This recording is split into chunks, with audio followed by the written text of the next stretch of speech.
You can do all kinds of stuff while you're acting as a stand mixer. I was reading the recipe, making sure I did it right. So when you hear flourless chocolate cake, you probably have a vision for what that means. But the truth is it can mean all kinds of different things. It can be dense and creamy, it can be hot and molten, or in this case, it can be fluffy and grand like a cloud. And the great thing about that is even if you don't make it perfectly, it has this trick that will make it look amazing no matter what. So this recipe starts out, as many do with melting chocolate. You don't need to own a special pot called the double boiler. You can just hack it with a bowl sitting in a pot. The main thing is you don't want the water to get into the bowl. That could be a little bit dangerous. That is good. Melted chocolate, softened butter, meat. And now I'm just gonna whisk them in to a sort of ganache. And everything about these flourless chocolate cakes, they're usually the same basic ingredients: chocolate, sugar, eggs, but depending on how you treat them, the cake will come out completely differently. Look how glossy that is. That is perfect. It's gonna hang out for a second while we deal with our eggs. 4 of them get separated to stay whole.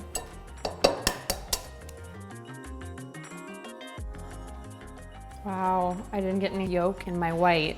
If you did, try to scoop it out really carefully because even a little bit can get in the way of the meringue fluffing up and doing its thing. In my bowl with my 2 whole eggs and my 4 yolks, I'm adding half of the sugar and just whisking it until it comes together. And then the chocolate is going in slowly. Now it's starting to look like brownie batter a little bit. Like very fancy brownie batter. Okay, the base is done. Now these egg whites are gonna become meringue. So this is looking nice and frothy, and I think I can start adding the sugar and keep beating it. This part might take a minute, or 2, or 5.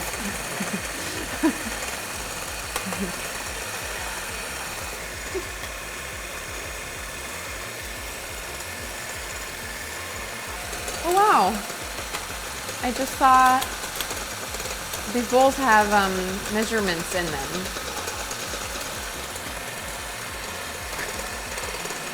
We didn't use. This is looking pretty amazing. It's looking glossy and meringue-y. You don't want to take it to stiff peaks where it's standing straight up. And now comes the folding action that's going to add this fluffy cloud into this rich, moussey chocolate base and turn it into a chocolate cloud cake. The whole point with folding is that you just beat all this air in to make your fluffy stuff, and you don't want to just stir it all out. So you're just kind of gliding through and lifting over the top. This part is honestly so soothing. You can't rush it. All you can do is just kind of like slowly work it in, and watching it transform is kind of exactly what you need when you're planning a dinner party, actually, or planning to have family over for the holidays. So just take a moment and not hustle. So this is important.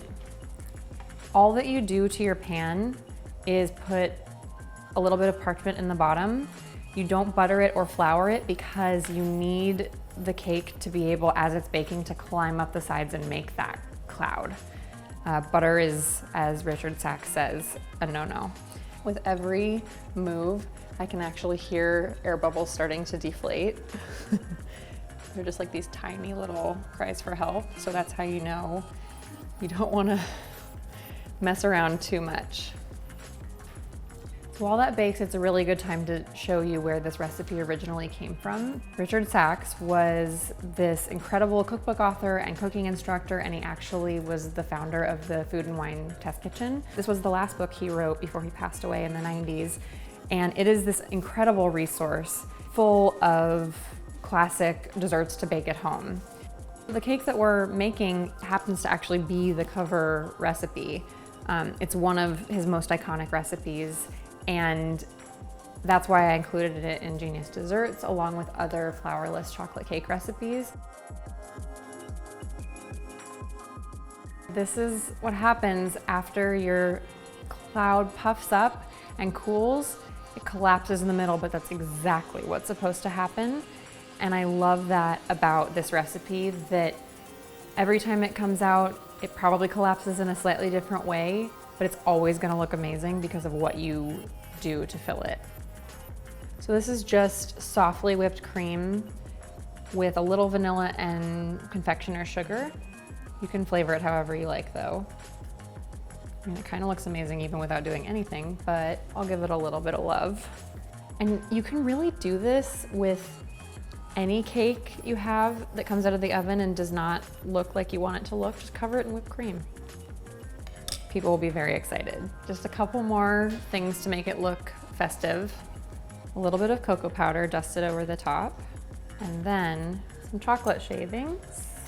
You could do either or, but why not both?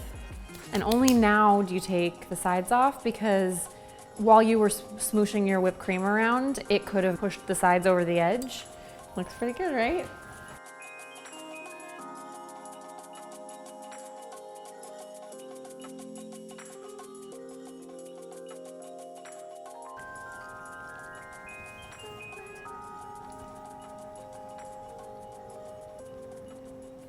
This is heaven. So if you want more genius recipes like this amazing thing, be sure to like and subscribe and check back next week, and I'll be sure to bring you lots of good stuff. Okay, everybody, come help me eat this.